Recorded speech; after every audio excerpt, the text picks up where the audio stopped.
All right, now we want to talk about burns, a very specific injury to skin tissue in particular, obviously. So when we talk about a definition for burns, that's described as being an injury to the epidermis and the dermis, or even deeper, due to contact with a thermal, chemical, or electrical stimulus. So basically, it's a significant potential injury because of the interruption of the barrier responsibility that the skin has a normal responsibility for. So this is also known as a thermal injury.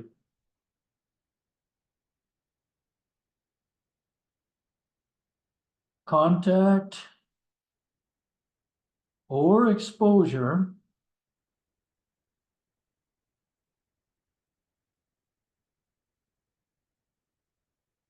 to extreme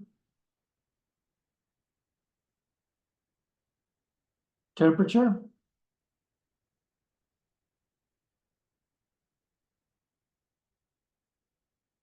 and may include chemical or electrical.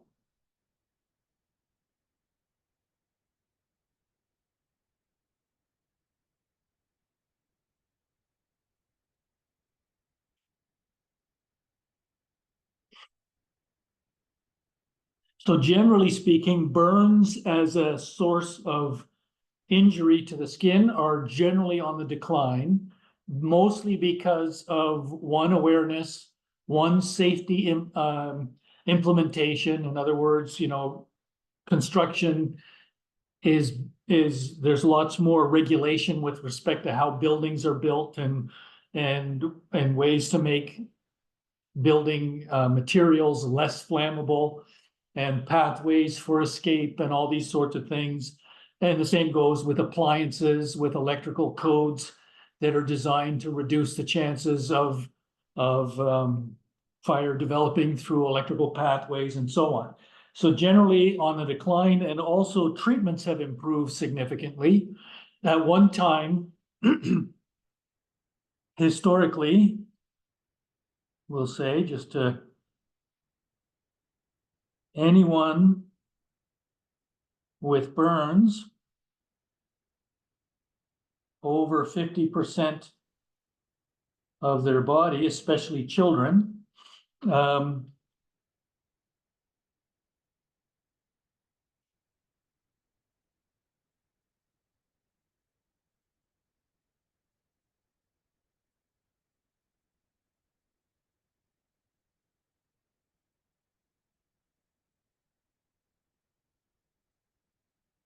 so basically mortality rates would be extremely high. With burns at about 50%, it represented about a 50% mortality rate. Today, with better understanding, better diagnosis, more timely interventions, and so on, burns covering even as much as 90% total body surface area.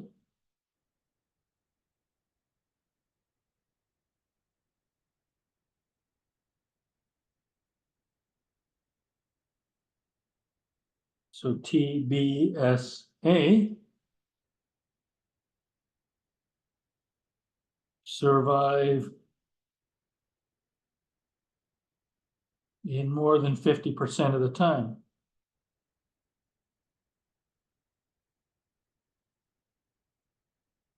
So survival rates have significantly increased, and a lot of that is because of mostly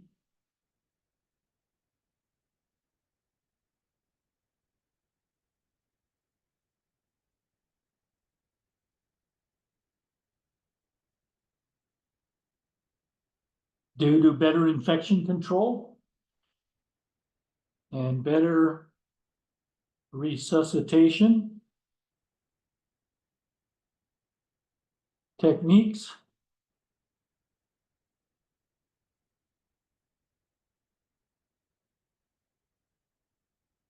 better interventions with respect to surgeries, skin grafting,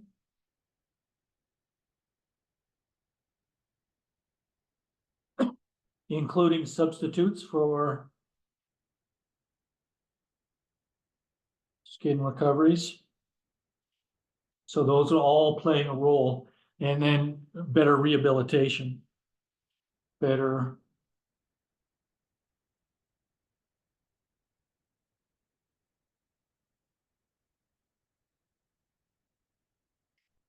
so all these things contribute to a better overall outcome for those with burns to significant parts of their bodies. So who's at risk?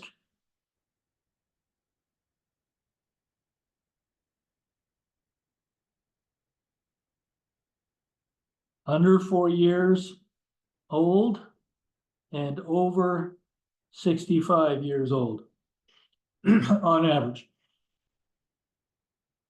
So again, immune immaturity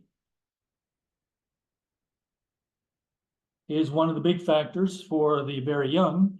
Also keep in mind that they are the ones that are most typically dependent on adults around them for their safety. So they have a little less ability to save themselves in that age group. In the older populations, there's an increased mortality rate.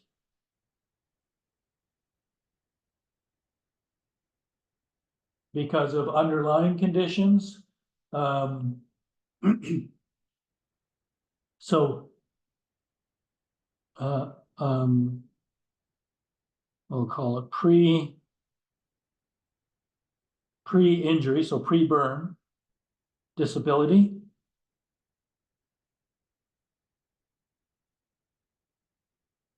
Possibly immunosuppression that's natural with aging, but also may be related to underlying conditions that they're already experiencing.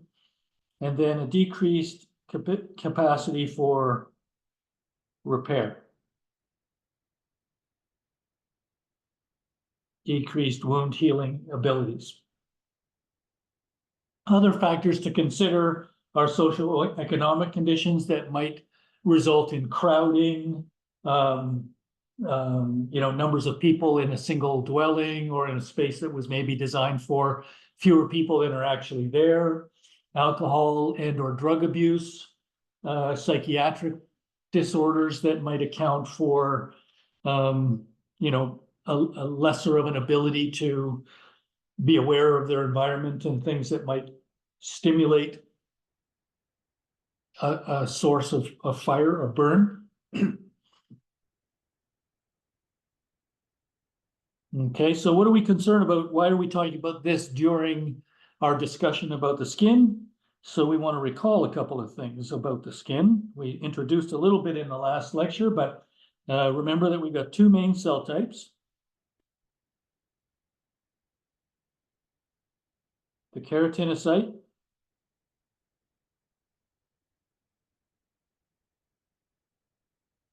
and the melanocyte.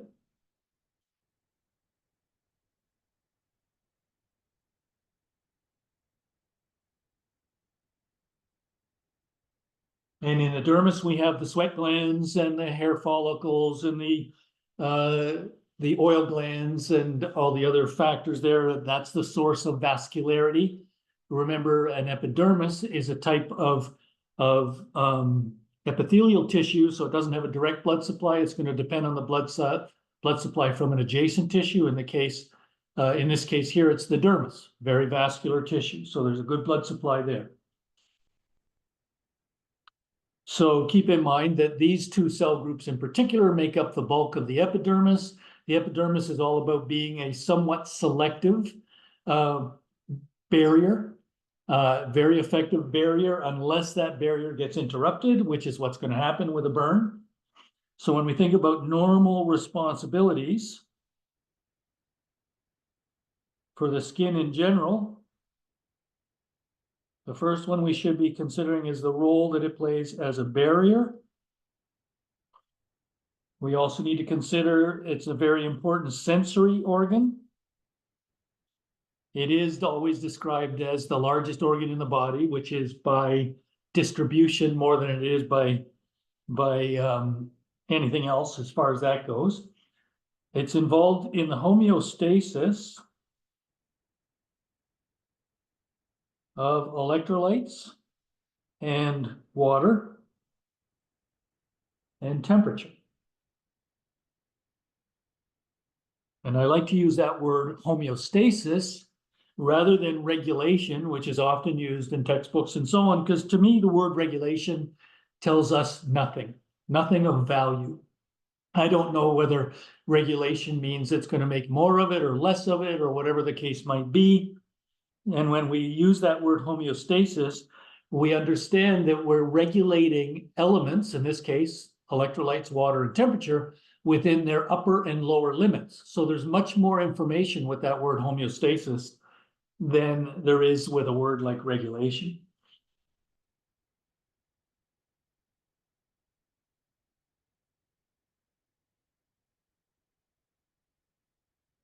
And we mentioned this, the synthesis of that's an important prefix there, pre-vitamin D. It's not yet active until it goes to the liver and then the kidney to become activated. But if we don't get it synthesized by the keratinocytes, we can't get to those next two steps anyway. So this is a very important function of this organ here.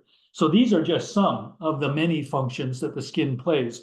We mentioned dendritic cells play a very important role in the sort of invigilation, if you like, of anything non-self that might be trying to enter through the integument, and are able to sample whatever's introduced to the epidermis in particular, and then deliver it through lymph nodes to the rest of the immune system and get that responsibility going if there's an invasion from a non-self organism, whether that's a virus, a bacteria, or a fungus.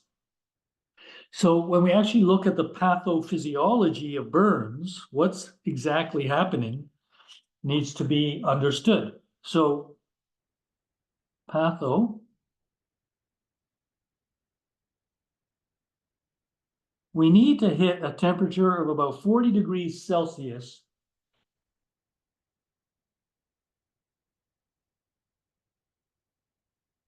plus time to create a burn. Okay, so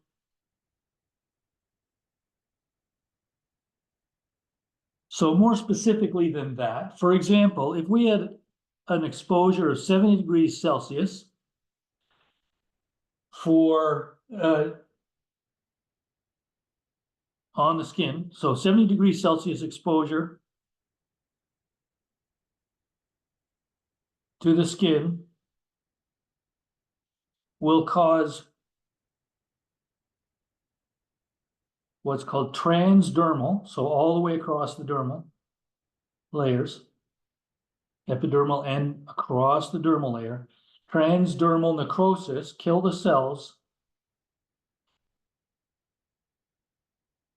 in about 1 second.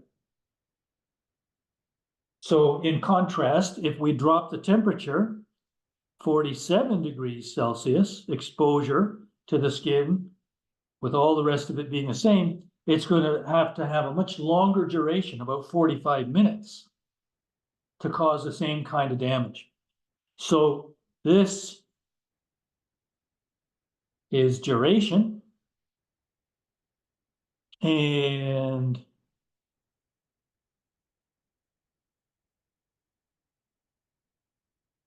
this was the temperature consideration. So we need those two elements in order to be able to define or be able to predict the damage that's going to happen. So what are we going to see happen as a result of this kind of exposure? There's a series of events that are going to sort of progress through to cause the damage. Cell proteins denature in that high temperature. So remember that proteins as a molecule are a three-dimensional structure. If you change the structure, by definition, you change the function. So by denaturing a protein, we're changing the structure. And in many cases, this case especially, we're causing irreversible damage. Denaturation of proteins is typically irreversible. Think about a fried egg.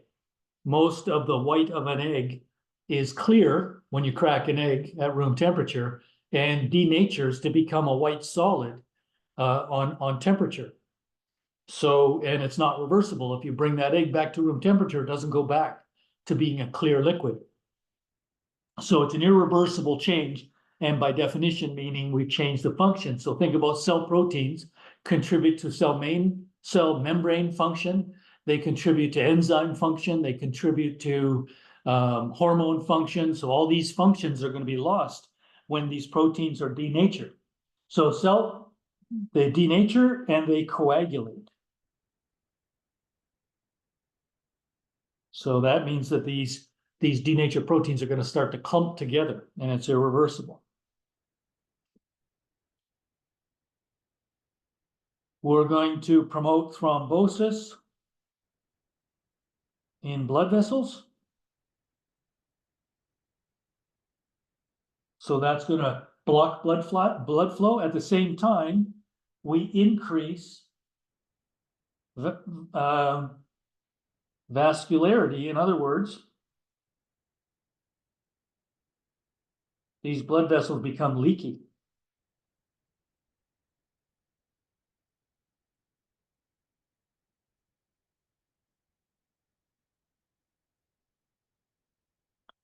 When the first two things happen, intercellular, so between the cells, intercellular osmotic pressure increases. And when we talk about intercellular osmotic pressure increasing in combination with what it's happening because of what's already happened in 1 and 2, but that's going to promote edema. And that edema is going to be between the cells, so it's interstitial edema. Interstitial is the same as intercellular. Intercellular is very different than intracellular.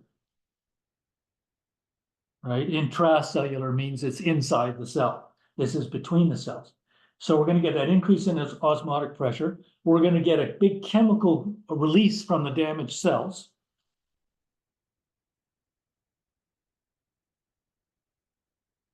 And some of the examples of the chemicals are the same ones that you've seen talked about with respect to the inflammatory response in that.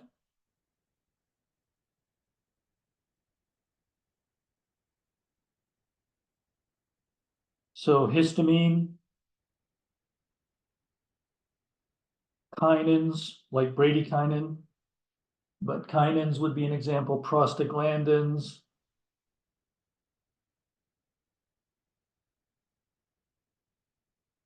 serotonin. So we know what these chemicals do are the same sorts of changes we would expect to see with inflammation on blood vessels. So they make them local dilation and leaky.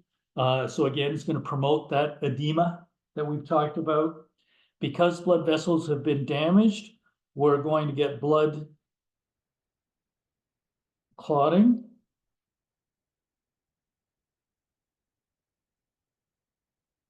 We're going to get an exaggerated or a strong immune response.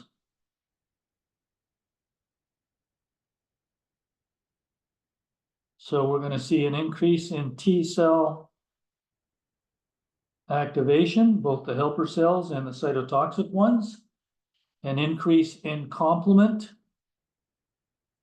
which makes basically the entire immune system become hypersensitive and hyperactive. And a lot of this is because the affected tissues now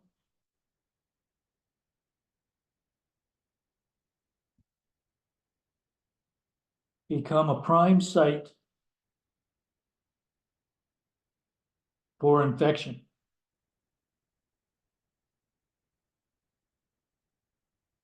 So we expect a vigorous immune response in order to try to minimize the chances of a severe infection, but we're going to see why that's often not, the immune response alone is not possible without some intervention, some timely intervention. So basically the injury sort of develops in two stages. Damage,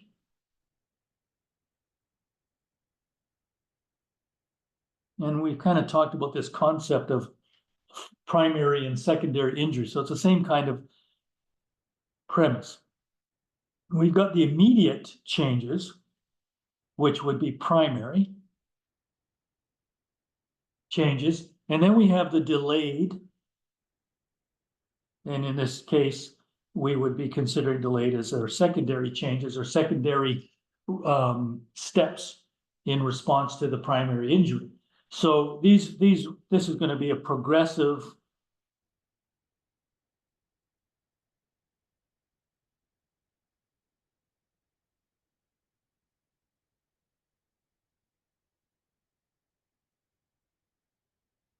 So again, the consideration here with respect to how much damage and how much intervention is going to be required will be based on duration and the actual temperature that the tissues were exposed to. So that's going to determine the degree of injury. The example we used on that previous slide was high temperature, short duration can create a lot of damage. To get the same sort of damage, with a lower temperature, you need a much longer duration. So basically, there's going to be 3 zones of injury or damage.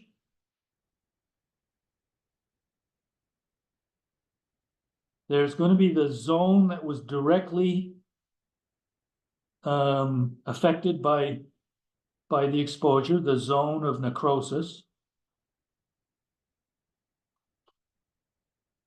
And obviously, I think we're aware that because of the denaturation we talked about, is an irreversible area of injury. Then we have the zone of what's called stasis. And this is the area around the injury that is not getting a blood supply. So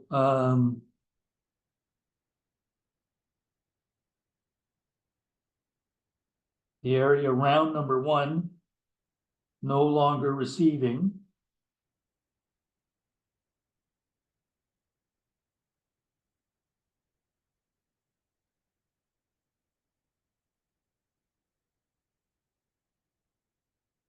Okay, now this area can recover as long as timely intervention is introduced. So this is reversible when intervention, let's say, is successful.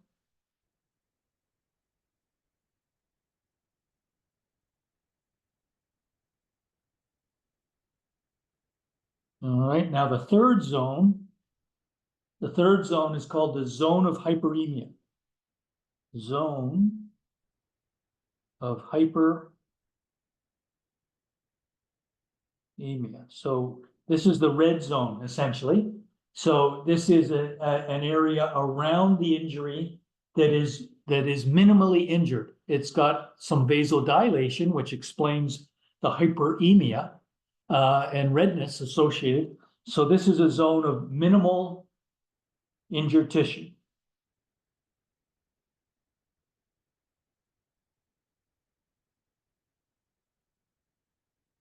So again, with minimal injury, again, reversibility is a good possibility and a likelihood as far as that goes. So another thing that we look at when we're trying to determine the degree of injury is the depth of the injury. So we describe burns by depth based on 1st degree being the least deep, 2nd, 3rd, and even 4th degree burns. So I think I've got a chart I can show you that'll give you some of that. Okay, this is one we can look at. So here we are looking at a progression of injuries. This is first degree, where basically it can be painful, but it doesn't blister and it doesn't scar. So a sunburn can classify as a first degree burn. Now, for a sunburn to cause an actual burn, you have to be exposed to that relatively cooler temperature, say getting into the 30s and 40s, but for a prolonged period of time in order to get that redness that we're talking about in a first degree burn. But the key thing with first degree like this is that although it'll be painful, we won't see blistering or scarring in the recovery phase. When we go to second degree terms, we're going deeper and there's more of a likelihood of some permanent damage, some irreversible damage. So in a superficial first degree, so here's our second degree, I should say. In a superficial, the thickness don't typically require any significant intervention, but there may be some scarring in the recovery phase. And you can see it basically stays out of the dermis. So it's not going through multiple layers of the integument. The blisters may occur, and when they do, they'll weep. And the deeper they go, as soon as we go into the dermis, like we see with our second degree deeper example here, we're at risk of infection because now we've introduced exposure to blood vessels. The dermis is vascular, the epidermis is not. Deep partial thickness burns may require some surgery, and they're going to be more likely to repair with scarring. So-called second intention healing that results in some scarring. But because there's often some damage to the nerves that would otherwise signify pain, sometimes these appear or seem less painful, these injuries. Then we get to third degree, which is full thickness. We've gone fully through the dermis, epidermis and dermis have been penetrated completely in this case. Your skin becomes dry and leather-like. There's thrombosis of blood vessels, and again, it's insensate. It's not typically in that painful kind of presentation, which seems contradictory, except that the nerves receptors have been so badly damaged, they're no longer registering. In a fourth degree burn, you've got penetration all the way through the integument and now affecting underlying tissues, including the adipose tissue, bone tissue, or any other organs that may be in the area where the exposure has occurred. So a chart like this one, you've got this chart or a variation on this chart in the textbook. So you want to spend a little time understanding that. This is another example of a partial thickness burn. So this would be a second degree. This would be all superficial first. This would be between a third and a fourth, full thickness all the way through. So you get, again, that sort of description there. And here's a chart. This is very similar to what you'll see in your textbook. So spend a little time on it. Gives you a nice little summary of the levels of involvement. First degree, second degree, superficial involvement, deeper involvement. Third degree is when it goes through the dermis completely. Okay.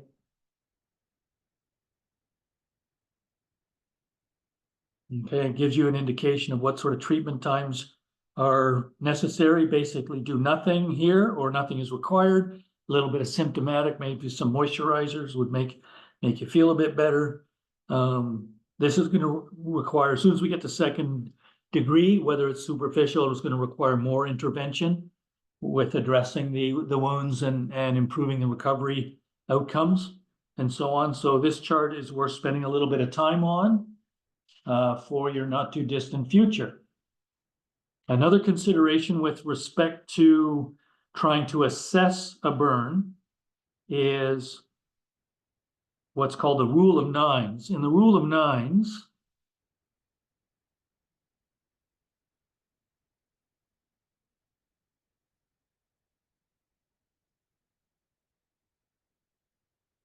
why did it do that? Rule of nines. I don't know why it changed colors. Rule of nines is a quick way to assess the amount of body surface area that's involved. So when we're looking at the anterior view here, as opposed to the posterior view, we see that the front half of the face or of the head is a 4.5%, but the back is also 4. So when we look at the whole head and neck, it's a 9. When we look at the front and back of a single arm, it's a 9. When we look at the front and back, when we look at the front of a leg, it's a 9, but a whole leg is an 18. Trunk, posterior or anterior trunk are 18. So they're all designed, this was a system that was set up to sort of simplify a description, and they just refer to it as the rule of 9. So it's an assessment of exposure to the burn sites. The perineum groin area is given a 1%.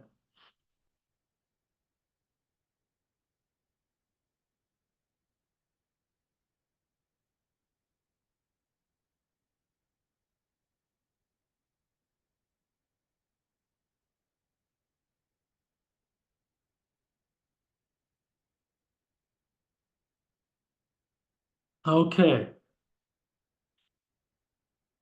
So what about, how are we going to assess this? So we got assessment. So that's taking into consideration all the things we talked about, total body area involved. Then what are we going to do to treat it and manage after all of that? So the first consideration is just like any good first aider knows, ABCs: airway, breathing, circulation. So you've got to establish that the airways are intact so that oxygen is being delivered and carbon dioxide can be eliminated. The big concern with burn injuries and the exposure to heat for the respiratory system is what's referred to as an inhalation injury. So with an inhalation injury, it doesn't have to be about direct exposure to a source of burn. It can be a result of the temperature and exposure to temperature plus smoke. So basically what we're talking about is somebody's going to present typically with some giveaway signs, a cough, maybe with some noise on their inhalation, especially having difficulty getting enough oxygen in, hoarseness. They may show singed nasal hair. That'll be a pretty good indicator that they've been exposed to some high heat.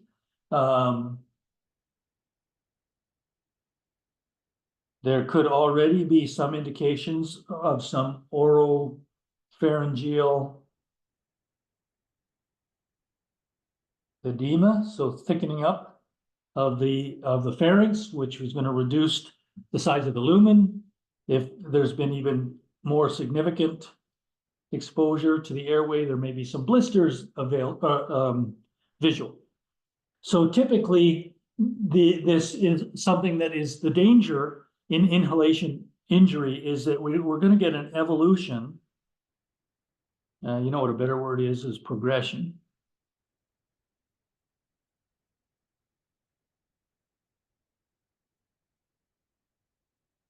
Progression to obstruction.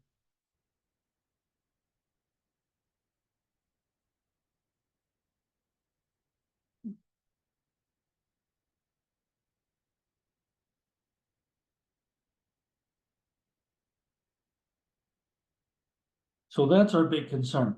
And that's going to be because of the cell damage that we've talked about and the edema. And when it occurs in this particular location, it can block the airway. And more importantly, further down, it may actually increase the distance in the alveoli between the air source in the alveolus and the perfusion source from the pulmonary circulation, making the exchange of gases that much more difficult as well. So it's a real medical emergency when we start affecting gas exchange and delivery of air to the alveoli and then exchange at the alveoli. The obstruction to the airway if untreated. And it may require a bronchoscopy or endotracheal intubation in the event that it's so significant that you know, some external types of interventions aren't going to be effective anymore. So it can be very, very, very important to address that. So we'll just say may require intubation.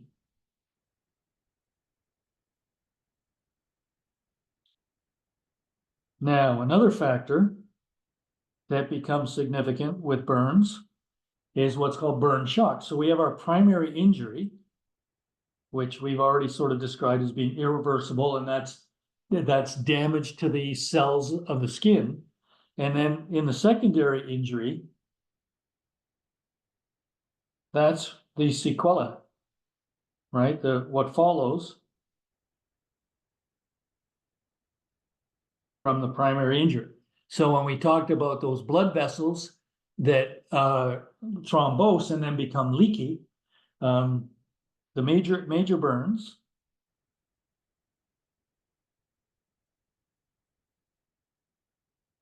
will cause the normally closed circulatory system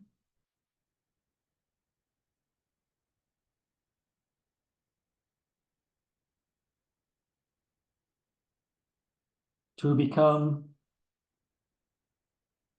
open. So what we mean by that is an open system is a system that has exposure to the environment. So the respiratory system would be open. The digestive system would be open. The reproductive systems are open. The renal system is open. But the circulatory system, the cardiovascular system, is an example of a closed system. So for it to work effectively, it has to remain closed. And as soon as it becomes open, essentially what that means is there's a place for the contents of this closed system to escape. In other words, the blood is going to leave the circulatory system. So our concern here is that we're going to have a loss of blood volume.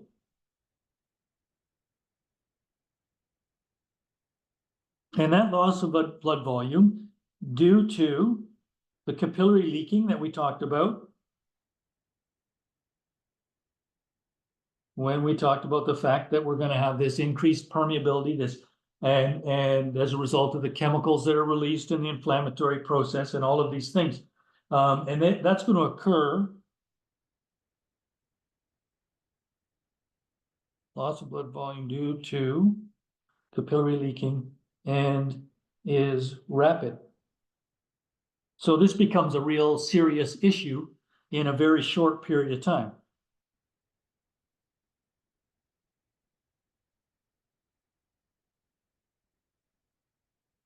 Now, if we have a decrease in blood volume for the circulatory system, for the cardiovascular system, that means there's going to be a decrease in cardiac output. And you might recall, hopefully you recall, that cardiac output is a function of, whoops, not equals. I mean, we want to put equals in here. Heart rate times stroke volume. So heart rate is the sympathetic nervous system.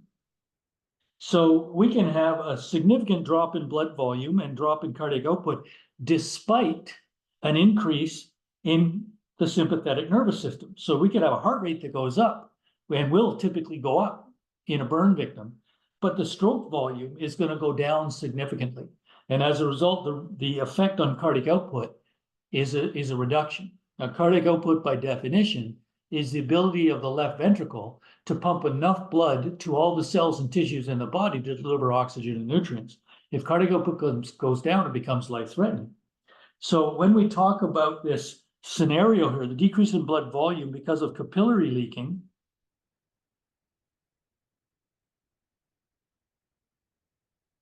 and the capillary leaking into the interstitial space,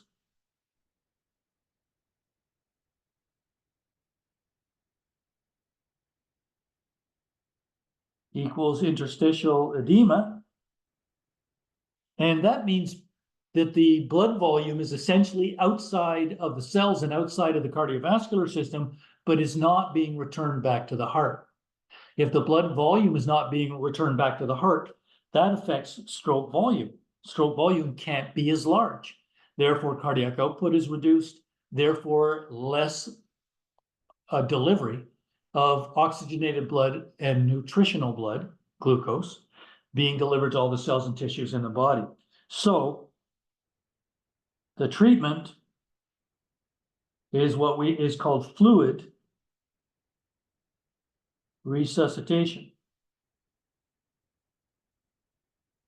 And that's a very important acute treatment plan for someone who's had any kind of second to third to fourth degree type burns.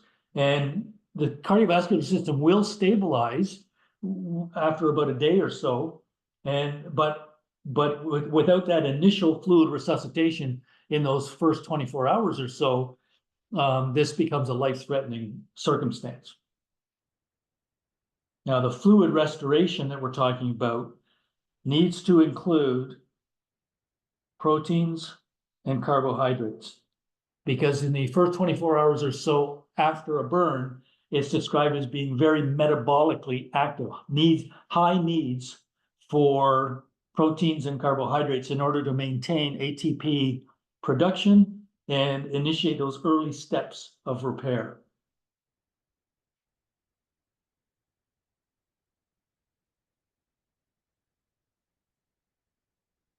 Now, the burns at the location of the injury site, that's one concern. It needs direct and timely treatment. But there's going to be some systemic effects on a patient who's had significant burns. And so there's going to be effects on other parts of the body. So, for example, we've already kind of addressed the cardiovascular system.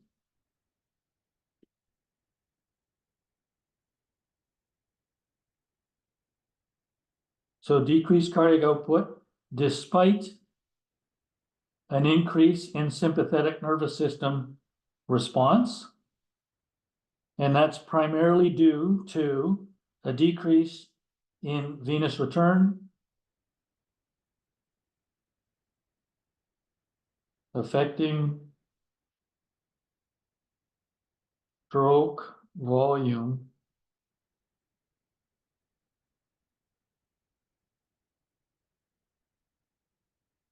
negatively. So all that stuff I talked about with respect to this formula, I've just summarized in this sentence here as far as that goes. If you're not familiar with that equation and the role that it plays with respect to describing and explaining cardiac output, you should do a quick review of that from your cardiovascular system stuff that you've already taken. So that requires IV fluid restoration, and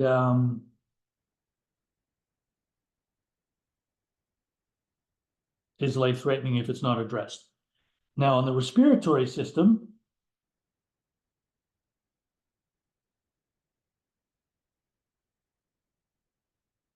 we already talked about that possibility that the airways are going to be closed.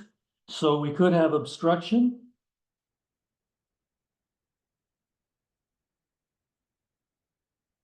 from the edema, that capillary leaking and so on. And also combine that with fluid resuscitation. So in the early steps, it's a real balance between the development of more edema and the importance of trying to restore the fluids that are being lost. So it's a balance that's going to be required there. So you can have that obstruction that occurs from pulmonary tissue denaturing and the edema that's going to come from that, and also that obstruction from edema of the airways and edema in the alveoli that increase the distance for gas exchange.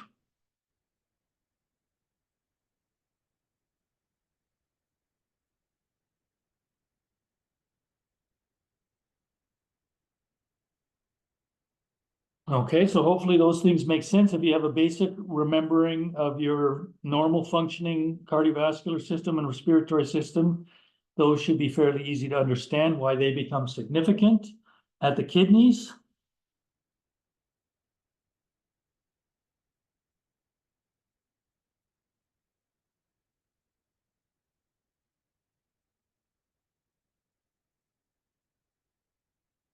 what the concern is with significant burning is an acute renal failure. And that could be because of, well, early on, it's going to be, which means it's going to happen within the first few days after the injury. There's going to be decrease in blood volume, which we've explained. If we have a decrease in blood volume, then that's going to mean a decrease in glomerular filtration rates. So we're not effectively reabsorbing or secreting due to the low glomerular filtration rates. But also, when muscle cells are injured, they're going to release myoglobin. And so the myoglobinemia, excessive myoglobin in the blood, is going to also interfere with the glomerular apparatus's ability to filter effectively. So myoglobin is toxic to renal tubular cells. So this myoglobin is toxic to renal tubular cells.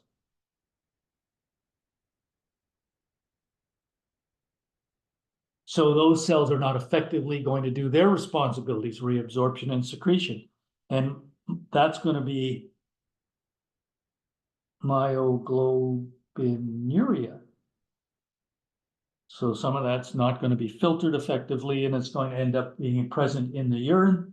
And that's where it's going to be exposed to those tubular cells and cause direct injury to those tubular cells. Later, after those first few days, the concern is going to be that there can be an adverse reaction to medications, or there's the presence of infection that is the virus/bacteria exposure to the kidneys causes an infection, and the goal then is to try to deal with that. So that might be from infection or adverse reactions to medications.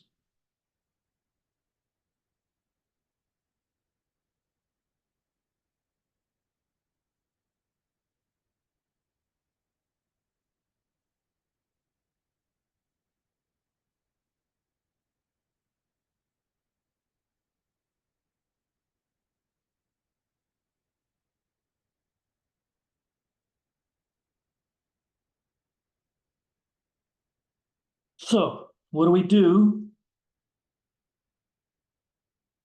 to prevent these types of things from happening? What sort of interventions do we need to consider? Well, we've mentioned this a few times now. Fluid resuscitation.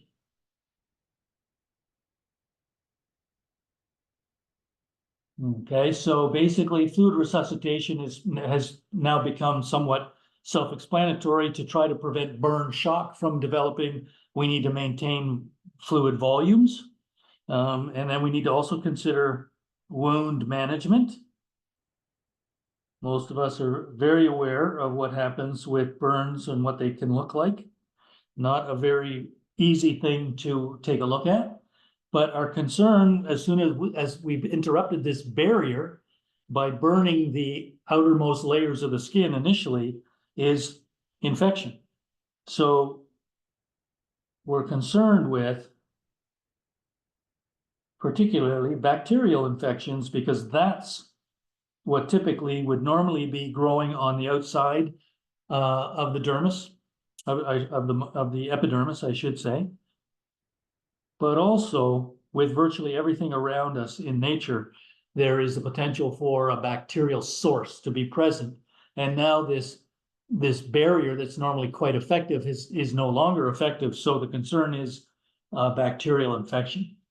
And that's due to exposure that it wouldn't otherwise be exposed with an intact skin.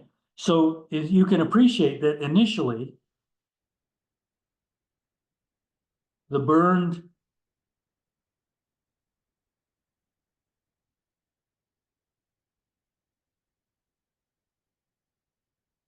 surface is actually sterile.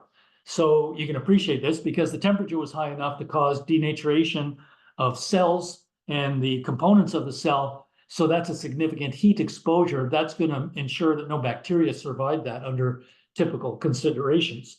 But the bacteria that were not directly exposed that are nearby now are going to become a potential source for colonization to occur. But what might be normally harmless bacteria can colonize in the damaged tissue and become harmful.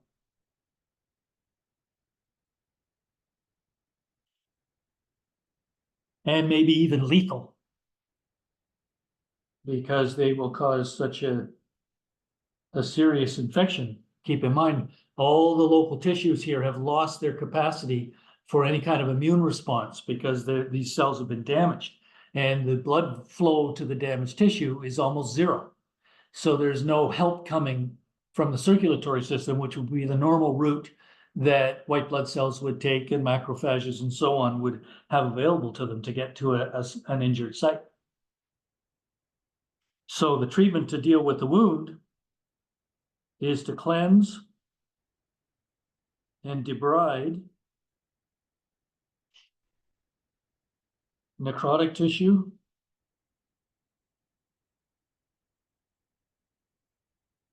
and any debris that might be in the site, in the wound site. You want to clean it all up. You've got to consider that we've lost the ability to thermoregulate, so we've got to preserve systemic heat.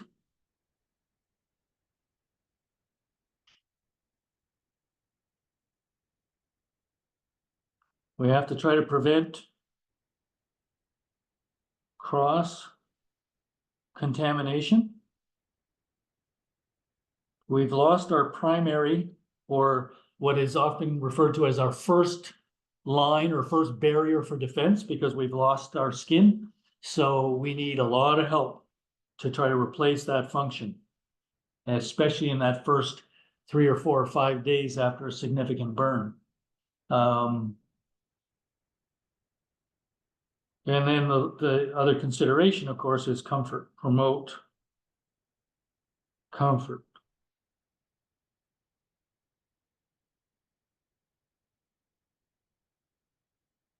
So for infection prevention,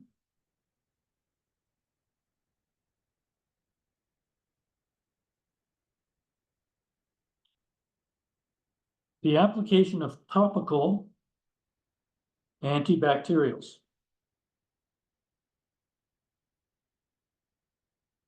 So these are going to be applied with light dressings to the injured sites, okay? Because keep in mind, systemic, so through IV or through oral ingestion, systemic antibacterials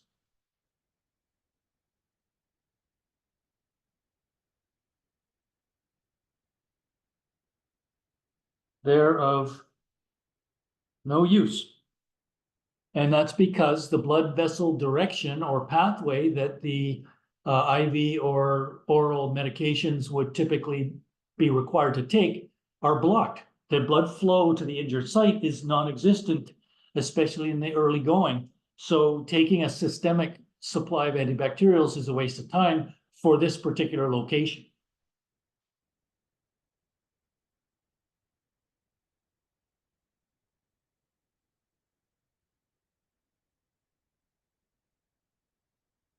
Nutritional support becomes important. We mentioned one aspect of this a few minutes ago, so I'll just reinforce it.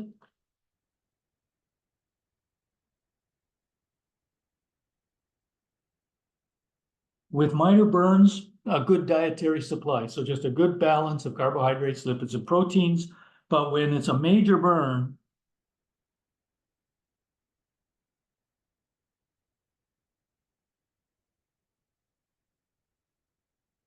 and we talk about that fluid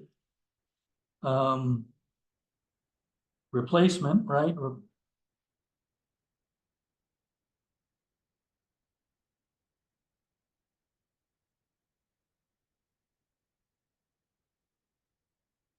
Needs to be relatively high, or a good supply of proteins and carbohydrates.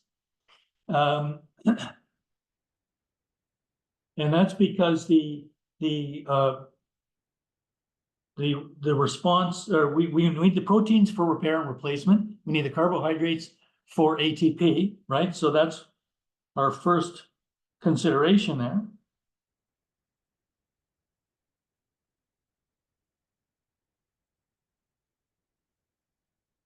And I mentioned that it's a hypermetabolic time right after an injury. So there's going to be a high requirement and a high utilization of proteins and carbs for these two functions primarily. So we've got to make sure that in our rehabilitation management that we're including a nutritional support regime that understands this increase in demand.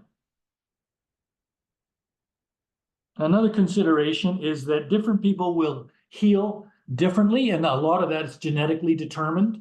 The deeper the burns, the deeper and more widespread the burns, the more likely second and third intention healing is going to be part of the puzzle. So we're not dealing with a first intention, nice clean repair under these circumstances. And there's two considerations we have when we look at this scar tissue because of the degree of denaturing that's occurred. So we have two components or two considerations. Contour, so that's overgrowth, undergrowth of the scar tissue itself, and the discoloration. So typically with scarring, in the early stages of the repair process with scarring, the scar will tend to be very red and vascularized. And as it reorganizes and strengthens with collagen and elastin and so on during the repair process that can take from months to, in some cases, years to complete itself, it will become a little less red and more sort of pinkish in color, often lacking any melanocytes. So it's often going to show up with mostly influences from a little bit of keratin and a little bit of blood flow, local blood flow, that'll give it more of a pinkish color rather than a pigmented color like the rest of the skin might look like. So again, a lot of this is determined genetically. The deeper the dermal involvement, the more likely the scarring is going to be thicker and possibly be keloid in nature, which is raised. Still reasonably tough, but anytime you have a replacement rather than a regeneration, it's not as strong as the original tissue was. So hypertrophic scarring leads to the concern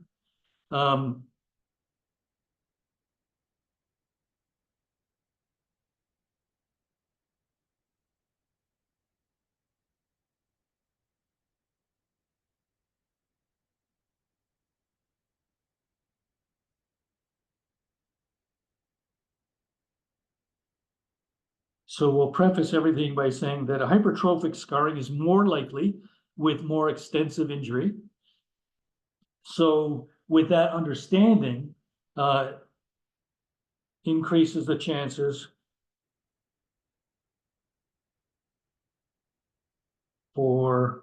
reduced mobility, and contracture. So for rehabilitation purposes, reintroducing gentle, initially passive actions on the contractures or on the scar area is a necessity, stretching in other words, to try to minimize this thickening and this interruption or interference with mobility.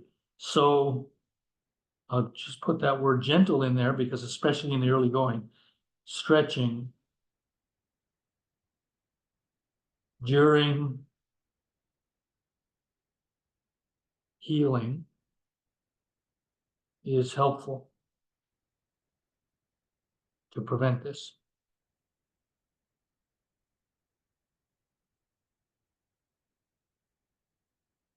So these are all things that need to be considered in the repair phases and the intervention phases of a burn injury. And then finally, when we talk about rehabilitation,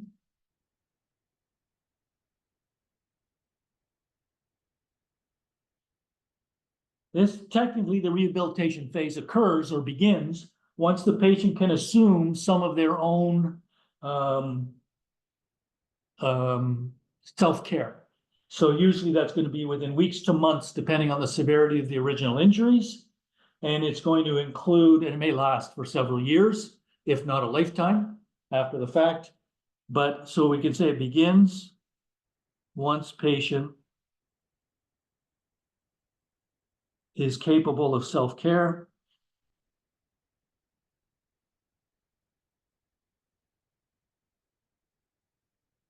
And ultimately is going to include physiotherapy.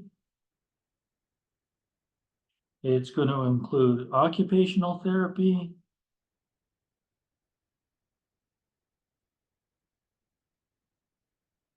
And may involve surgery, several surgeries in many cases, not only to deal with the damage in the original injuries, but also with the sequelae, with the possible reduced mobility or contractures. Sometimes surgical interventions will be applied to try to deal with those after the original healing has occurred due to the severity of the original injuries. Anyway, all things to consider when looking at burns and burn rehabilitation.